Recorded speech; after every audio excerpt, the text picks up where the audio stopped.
Blood Money episode 67 with Dr. Peter McCullough. Honesty and truth at all costs with the most courageous man in medicine.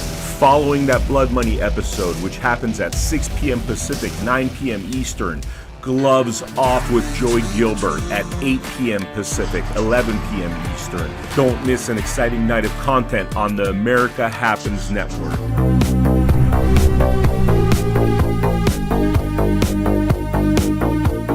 All right, so we're on the latest episode of Blood Money, and I have one of my favorite human beings on the planet, to be honest with you, Dr. Peter McCullough. How you doing, sir? Good. Thanks for having me. You know, this is really exciting for me because you're kind enough to come on our podcast back when, frankly, we didn't have much of an audience. You know, it was an early on episode, and you're very gracious with your time, with your honesty. And I remember at the time when it was, this was around the 2022 election cycle. I remember I met you at the Ahern Hotel in Las Vegas. You're part of a group of doctors there.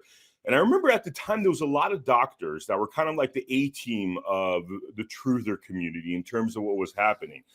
And, you know, cut to like a year and a half later, and I mean, you've become known as one of the most respected doctors. And even looking back at some of those old interviews, I mean, everything you said was spot on. There's not like one word that you said over the course of the last few years that one could say, oh, he wasn't right, he was incorrect. I mean, you were spot on so much. I mean, how does it feel after all this time? The attacks, the craziness, actually having stood your ground, said your truth, and really prevailed as one of the most respected doctors in the truther community. What I did with COVID is what I did my entire academic career. I was always faithful in citing the data. I always give the first author and cite the data source so people can check it out. I've been humble in that my views have changed as the virus has mutated and we've learned more. And I've been careful not to be hyperbolic. I've heard so many hyperbolic statements. I've used a lot of common sense, as doctors should, and understand that medicine is both an art and a science. This was a novel coronavirus. And by those guiding principles, I've given more media clips than Biden and Harris and Trump and Pence and Fauci and the entire White House task force combined. I've actually had more media exposure, more analyses, more written analyses. I have 64 peer-reviewed publications on the virus, over 670 overall in the National Library of Medicine. And so in the last 3 years, I looked at this as the biggest health event America was going to face. And, you know, America needed its best doctors to step up. I've done that, and it's paid off. And people now, ask me to come on their shows, and we do review what was said.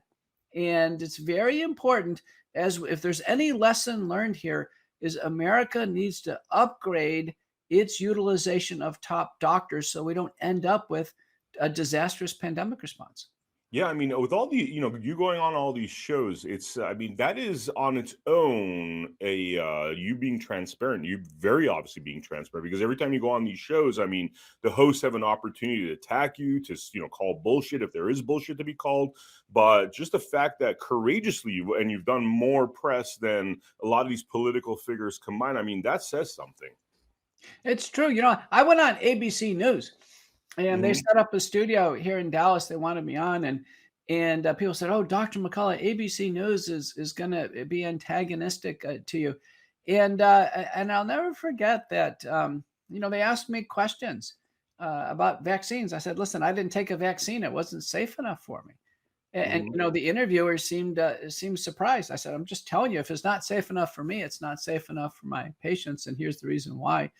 And it got down to the use of drugs to treat COVID-19, and the aim of the show was to try to villainize ivermectin or make it sound like patients are craved in taking ivermectin.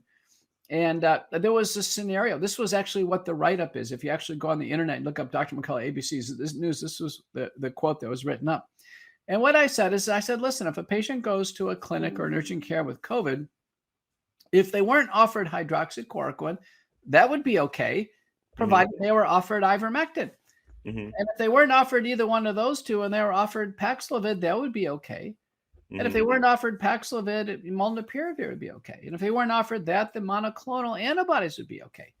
And we kept going and going. But what I said is not okay is to turn somebody away with no early treatment. Hmm. And in what the press is, we try to do is make it all about one drug. Treating COVID-19 has always been a multi-drug problem. We use 4 to 6 drugs in sequence combination. No drug is necessary nor sufficient. That takes all the energy out of propagandizing or trying to villainize a particular drug. Turns out every single approach that we use to treat COVID-19 has been undermined by the US government, starting with nasal sprays, starting with povidone iodine and hydrogen peroxide, colloidal silver, xylitol nasal sprays. It's in our book, Courage to Face COVID-19. We have an entire chapter on this, how the FDA and Federal Trade Commission tried to block those and inhibit any research. It goes on from there. People know in the first year of the pandemic, hydroxychloroquine was vilified by the FDA, undermined by fraudulent papers published in Lancet, New England Journal of Medicine. Ivermectin vilified the second year by the NIH and FDA, despite the positive clinical trials. Very important study in Florida, ICON study, very positive, still undermined. We had Paxlovid undermined by the CDC, molnupiravir never mentioned. Monoclonal antibodies repeated, despite buying enough for every person in the United States, they were repeatedly taken off the market for unclear reasons. And sadly, people didn't receive these life-saving drugs. We can go on, but all of early treatment was undermined. The only thing that was promoted from the very start was mass vaccination. Mass vaccination. And this was a financial determination, right? I mean, it seemed like a lot of people in powerful places were making a lot of money off of this vaccine, and damn be the logic of it. Just, sell as many vax as you can, basically, right? Well, treatments would, of course, only be limited to a few days and in a one-time use, but you could look at monoclonal antibodies, Paxlovid and molnupiravir as money makers.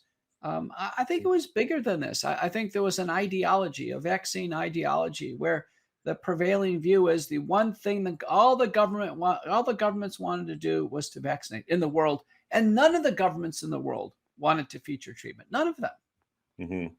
Yeah, yeah. I mean, I know the viewers are well. Firstly, you're very well respected. We've been hearing a lot of different, I guess, alternative supplements to help people combat the spike proteins, the buildup of spike proteins. Some of the things we've heard about is, I guess, methylene blue, L-carnitin. I mean, could you talk a little bit about some of the ways that people who've either gotten the vax or who haven't gotten the vax that are scared about, shedding and the buildup of spike proteins could take measures in order to, be of better health? It's now known that the spike protein, the spine on the ball of the virus, that's where all the danger is. That was engineered by U.S. research from the University of North Carolina, Chapel Hill, Ralph Barrick, Monique Vegetari. The NIH was involved in this. The work was subcontracted to Wuhan, China, the laboratory. So the spike protein was intentionally engineered by U.S. research plans done in China. This is now all out in the open. Full disclosure of documents, National Security Agency, FBI, NIH, Department of Energy. They've all basically capitulated that this is what SARS-CoV-2 is a U.S. product of bioengineering. And the spike protein is what contains all the damaging lethality of it. The 94% of Americans, if they took a vaccine, took a messenger RNA vaccine. That is a synthetic genetic code for the lethal spike protein. Couldn't have been a worse idea to take a vaccine that's coding for an uncontrolled production of the spike protein for an uncontrolled duration of time. It was a gamble of all time. Actually, I put that in writing in my op-ed in The Hill in August of 2020, titled The Great Gamble of the COVID-19 Vaccine Development Program. I was the only public figure, Ven, who questioned the vaccines before they came out. I was the only one. Wow.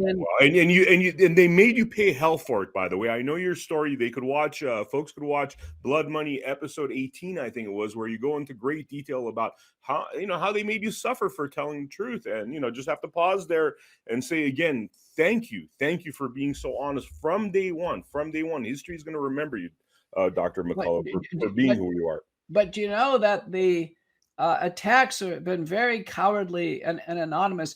Do you know that not a single chairman of medicine, a chairman of infectious disease, not a single government official has ever contradicted me, ever. Yeah. Yeah. I've never gotten a single email or text. They know they're wrong. And you know who's challenged me is anonymous fact checkers, kind of uncontrolled people out there. I wouldn't even know who they are. They're just making false counterclaims, and then lawsuits that have been frivolous. Mm-hmm.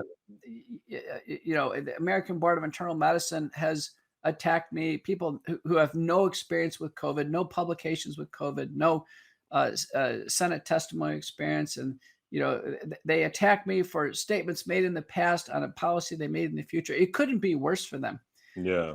So all of those who've attacked me, they honestly have melted away now. It's Because so awesome. I mean, in your temperament, you're like the most mild-mannered person. You don't seem like you don't go into the highs and lows. At least, I mean, you seem like you've dealt with this kind of monstrosity in the best way it's possible to deal with it. Well, thank you. But it's not about me. It's really about people who have lost their lives with the vaccine. Those who now have had blood clots, heart damage, stroke, disabled. I mean, that's really what it's about. It's been a disaster. There's Mhm. been 2 waves of injury. All the people who unnecessarily were hospitalized or lost their life with the virus because they weren't treated early, and now those damaged by the vaccines. 2 waves of injuries. The vaccines is first and foremost. The next hour after this, I'm going to testify at a meeting. I've got 3 minutes of testimony at the National Academy of Sciences and Engineering on vaccine safety. So I'm glad some national organizations are going to start to vet this. What we've learned is the vaccines have been catastrophic in terms of death. 3 Mhm. sources of data, one by Pantazatos and Seligman from Columbia, Skidmore from Michigan State, and now the VAERS system using a standard underreporting factor. The first year of the pandemic, the estimates are now, the first and second years combined, the estimates are now 500,000 Americans plus have lost their lives with the vaccine. 500,000. This Wow. is an absolute tragedy. We lost 59,000 Americans in Vietnam. Yeah. This is an astonishing revelation. Our CDC is dutifully recording now up to 17,000 certified deaths within a day or two of taking the vaccine. Pfizer dutifully recorded 1,223 deaths within 90 days of release of their product. Most of the deaths occurred right there in the vaccine center. This is the Wow. most lethal biologic product ever released in human history. It should have been taken off the market in January of 2021. The word has finally gotten out, by the way. Americans don't want to take these vaccines. Only about 16% are taking boosters, according to the CDC. And the CDC, it looks like they're overcounting these Mhm. percentages. And 10% of nursing home workers are taking it. Mhm. Mandates are being dropped. Students are frustrated. Harvard, they still have a booster mandate for the Mhm. students, but the faculty don't have to take it. People are outraged. Wow. Wow, wow. So we're talking about some of the ways that people could minimize the damage. So I had mentioned, and these are based upon interviews with, doctors and that sort of thing. I've heard methylene blue. I've actually been taking, what is it called? Chlorine dioxide. Well, yeah, Uh, let's talk about that. I strayed from that question. Let's talk about that. Turns out the spike protein has some vulnerabilities. The Japanese have been probing it, and it turns out the spike protein has some proteolytic cleavage joints. The human body has a tough time breaking it down, but the mhm. Japanese have discovered that nattokinase, a natural enzyme produced by the fermentation of soy, that in fact it very efficiently dissolves the spike protein. It's done it repeatedly in high quality preclinical models. Mhm. Nattokinase is available as an oral supplement for a couple of decades now. It's safe. It's got some caveats in terms of bleeding and allergy in some, but Mhm. it's safe. And although I can't make any therapeutic claims, people are using nattokinase 2,000 fibrinogen link units twice a day as Mhm. a detoxification approach, recommending it clinically. The highest quality nattokinase we have is actually by the Wellness Company, twc.health.com. And that's all US sourced, very high quality product. And I tell you, people are driving to this and using nattokinase. Another approach is doesn't dissolve the spike protein, but tries to blunt its effect. That's a combination of N-acetylcysteine and bromelain.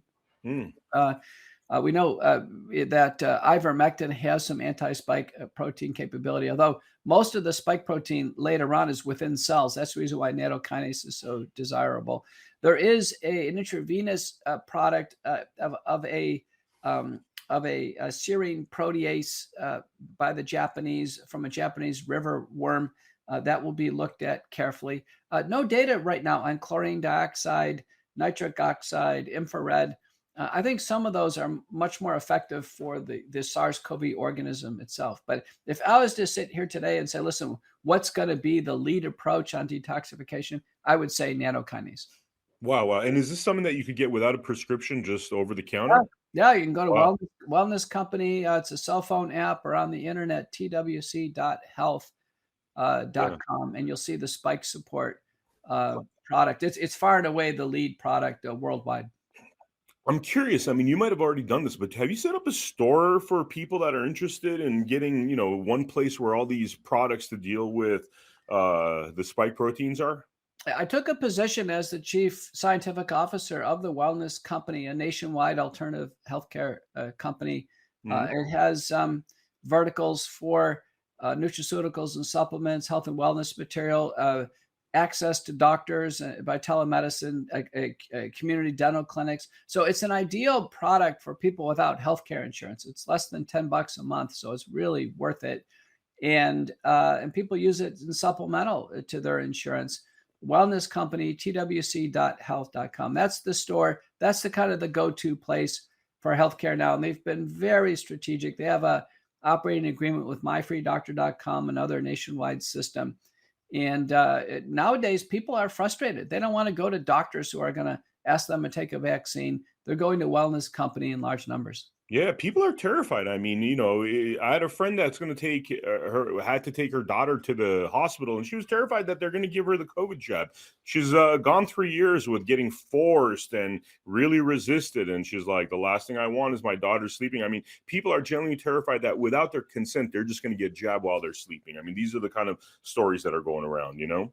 But them, it's true. I have firsthand report from Canada that some Hmm. Canadian hospitals have standing orders for COVID-19 vaccines. That means someone comes in sick, they're going to get jabbed no matter what, Wow. without their consent.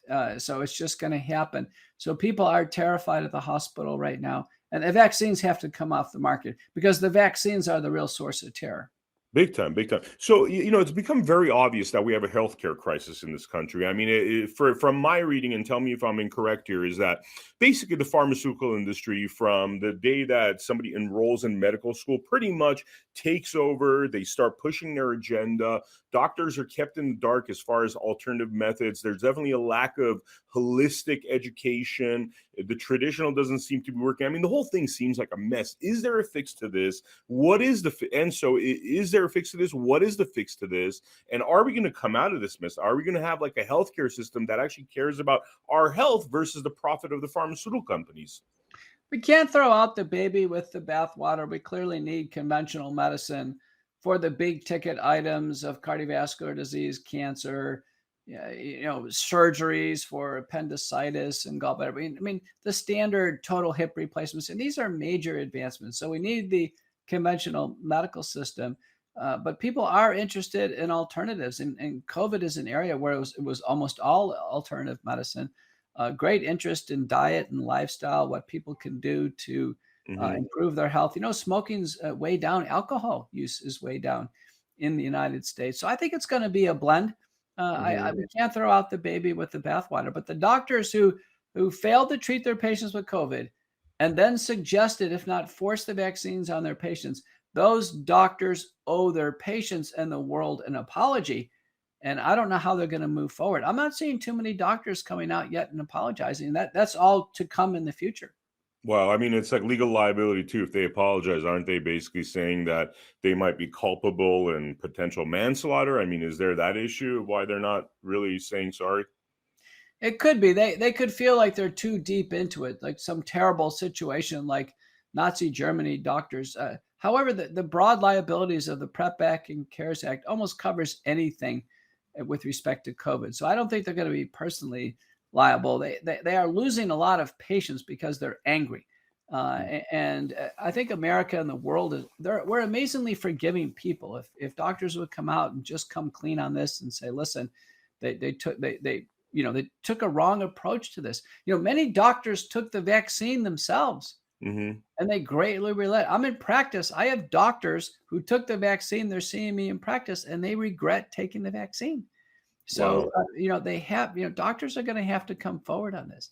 This cannot go on. It's not going to end well for any doctor who's still supporting the vaccines. Wow, wow. And so as far as like the individuals like Ralph Barrick and people that made this possible, is there comeuppance for that? Is there, we keep hearing from the Thomas Renzes of the world, like Nuremberg 2.0, these people need to be held accountable. They knew what they're doing. Is there going to be a comeuppance in terms of this catastrophe that happened? I think many years in the future, the justice phase is going to take many years in the future. Ralph Barrick, who clearly helped devise and create SARS-CoV-2, he's been the most silent person in America now for 3 years. He should Hmm. be on. He should have been part of the coronavirus task force. He should have been, up on Capitol Hill all the time, helping us get out of this disaster. He created this monster. He should be helping us get out of it. Instead, he's completely quiet. Anthony Fauci, which almost every one of his actions made this problem worse.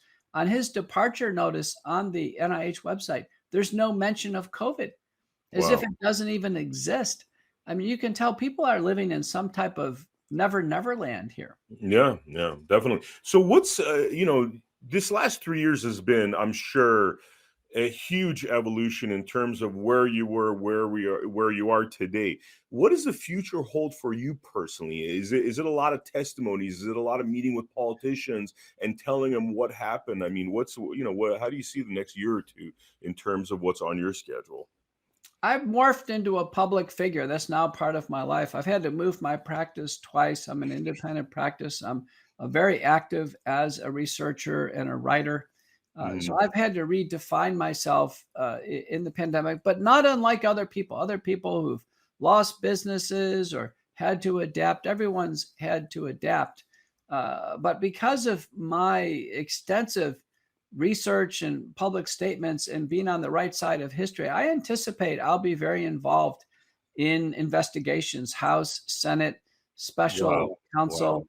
I'm an expert in over 100 cases right now as a pro bono expert. It was my testimony and that of my fellow Fox contributor, Jay Bhattacharya, that took the case all the way to the Supreme Court of the United States and overturned 4 out of the 5 Biden mandates. So I've testified 3 times in the U.S. Senate. I co-moderated the last 2 panels. America in Washington has learned to rely on me. It's just sad that I wasn't involved from the very beginning. Myself and doctors in my circles, we could have organized into teams and we could have saved America from this problem instead of Mhm. making it much worse. Yeah, yeah, you're almost playing now. It's like you're playing cleanup, and in that process of playing cleanup, are you finding that the politicians out there are a lot more receptive than they were? Are they more receptive as Republicans or Democrats starting to be more receptive? I mean, what does the climate look like out there? They're trickling in more receptive. There's been some stalwarts from the very beginning. Special note to Senator Ron Johnson. He saw this clearly. Yeah. Rand Paul is partially on track. Roger Marshall from Kansas on the Senate side. Republicans in the House, Chip Roy, Comer, others are coming along, but it's still too few. Many are still, clouded, and they need to come forward. It's interesting because the most extreme left, which previously had the strongest affiliation with the ACLU and civil liberties and free speech and my body, my choice, the extreme Mhm. left has now become authoritarian. You never hear ACLU mentioned, you never hear civil liberties.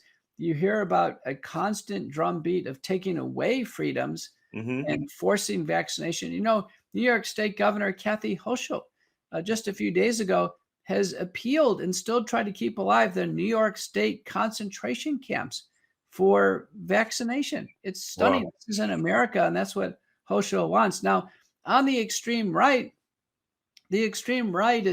is preoccupied with January 6th and Mhm. election integrity, and they're kind of defocused. Many on the extreme right took the vaccines as well, Mhm. but there are people in the middle, I think, on both sides who are moderate, who are saying, "Listen, this doesn't make sense to have people lose their life or develop blood clots or heart damage with a vaccine that doesn't work. That this got to stop." Is it true that every person that takes this vaccine is getting myocarditis? The published data, two papers by one by Lepesic, the other one by Mansugian, collectively indicate the rate of heart damage is about 2.5%. Mm, Now, it's possible everybody's getting some vaccine in the heart and the brain, since we know it goes everywhere. This is a mhm, terrible thought. People took these shots to have this stuff up in the brain. It's genetic. It's installing the code for the spike protein. We don't know how much will be produced over how long, whether or not there'll be problems with mental function years in the future, or heart failure or blood clots. We don't know. It mhm, doesn't look good at all. But within a few days of taking either shot 2 or the booster, it's 2.5%. That number's too big. mhm. Wow. Is it when you say it doesn't look good at all, I mean, there's been again, other doctors, lawyers basically flat out saying there's no way this was not a depopulation agenda. What do you say to those people? It's impossible to assign motive. Somebody who's still promoting the vaccines today, what is their motive? What do they really think is being accomplished? Mhm, Many have said, listen, these things are so bad that the motive must have been nefarious, something more than money or power. It's just impossible to assign motive. People have to ask the question. I mean, someone should ask Albert Bourla of Pfizer. mhm. Uh, what do you think about 1,223 deaths that occurred with your product in the 90-day post-marketing Pfizer data? What do you think about those? Can you give us your thought pattern? Why would you still promote these? There Mhm. are no randomized trials, prospective, double-blind, placebo-controlled, that show vaccines reduce mortality. Um, there's no valid observational data. And ask him, why is he still supporting it? Usually, what you'll hear is they'll say, "Well, the CDC says to do it, Mhm. or the FDA says it," and everybody points to somebody else, but no one themselves will actually say why they want it. When you ask a company, "Why do you still have a mandate?" they'll say, "Well, the CDC recommend." They just point to somebody else. Mhm.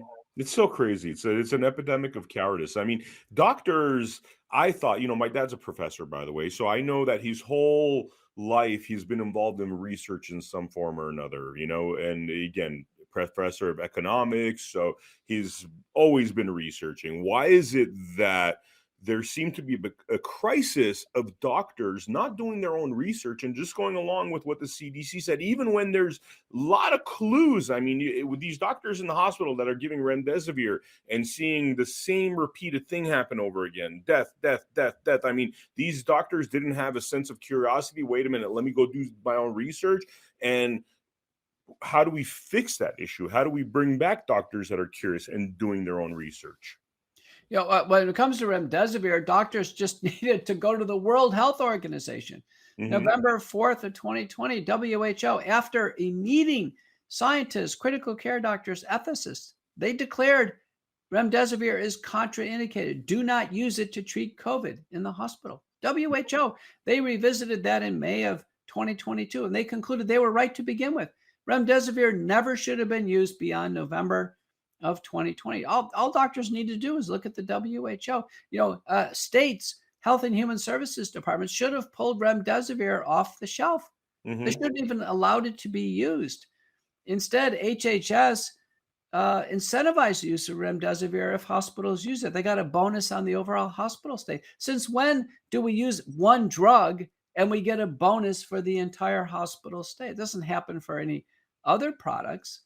Yeah. And so these perverse incentives, these wrong decisions. And when I've testified, let's say in the Texas Senate, I brought up remdesivir. I said, listen, this occurred on your watch. You should have held emergency meetings when the WHO declares something should not be used. Hold an emergency meeting and get the stuff off the shelves.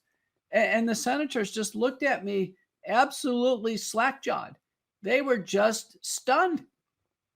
They were, Stunned, I mean stunned, but like stunned meaning like paralyzed stunned or yeah, like paralyzed, stunned. They look like they had seen a ghost. Like, how could you be so oblivious, so inept to public safety? That's just remdesivir. I mean, And that's the thing that's mind-blowing is how could so many people drop the ball like this? That's I just don't understand how did all these people suddenly become incompetent? How they start relying on other parties as opposed to using their own critical judgment. but that's what you'll see consistently. I mentioned I'm involved as an expert in about 100 lawsuits. When you Mhm, look at the experts on the other side that say we should vaccinate, the only thing they say is listen, the CDC says we should do it. mhm. They're not coming up with their own independent analysis. When was the last time you saw a chief of medicine get on the news and say, listen, I believe myself that people should take the vaccine, and here's the reason why? Give Yeah, justification. No one. yeah. No one does that. Yep. No one It's all these actually believes. shadowy, nameless people, Right, anonymous, right, fact checkers. right. But Well, where's the how do we where's fix the that? How do we fix accountability? that? Yeah, where's the accountability of someone who really thinks the vaccines work and are safe to come out and discuss it? We've challenged it in my Senate testimony. We invite all the public health officials to come. They get invited far in advance. We have chairs there for them. None of them will come up and face me or any of the doctors in my circles to have a discussion on this.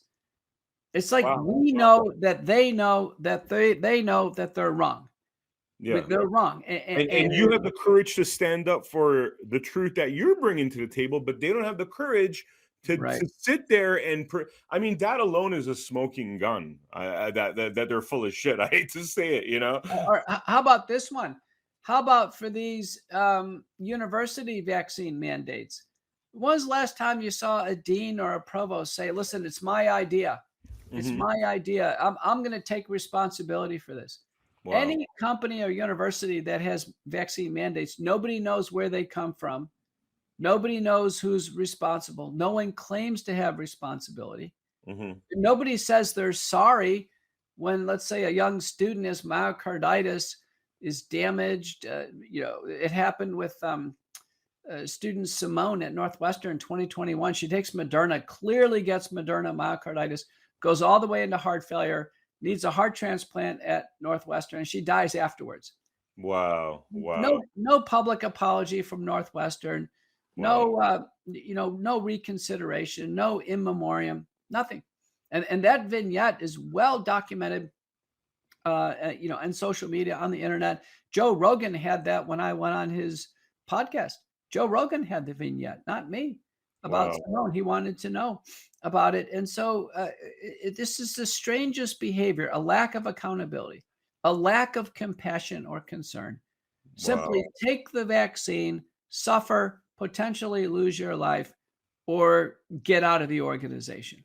And you know that some universities, believe it or not, even changed the rules so students couldn't transfer their credits to other universities.